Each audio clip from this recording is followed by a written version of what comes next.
شروع کرتا ہوں اللہ کے نام سے جو بڑا مہربان اور نہایت رحم کرنے والا ہے۔ حضرت ابو طلحہ انصاری رضی اللہ تعالیٰ عنہ سے روایت ہے کہ رسول اللہ صلی اللہ علیہ وآلہ وسلم ایک دن تشریف لائے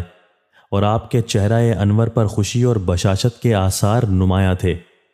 اس کا سبب بیان کرتے ہوئے آپ صلی اللہ علیہ وآلہ وسلم نے فرمایا کہ آج جبرائیل امین آئے اور انہوں نے بتایا کہ تمہارا رب فرماتا ہے کہ اے محمد صلی اللہ علیہ وآلہ وسلم، کیا یہ بات تمہیں راضی اور خوش نہیں کر دے گی کہ تمہارا جو امتی تم پر صلات بھیجے اس پر 10 صلاتیں بھیجوں، اور جو تم پر سلام بھیجے اس پر 10 سلام بھیجوں۔ حضرت عبداللہ بن بصر رضی اللہ تعالیٰ عنہ سے روایت ہے کہ رسول اللہ صلی اللہ علیہ وآلہ وسلم نے ارشاد فرمایا کہ خوشی ہو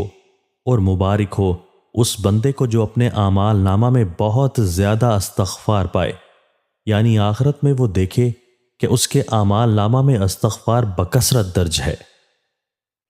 دوستو، اللہ تعالی ہمیں ان احادیث مبارکہ پر عمل کرنے اور اپنی زندگیوں کو سنوارنے کی توفیق عطا فرمائے۔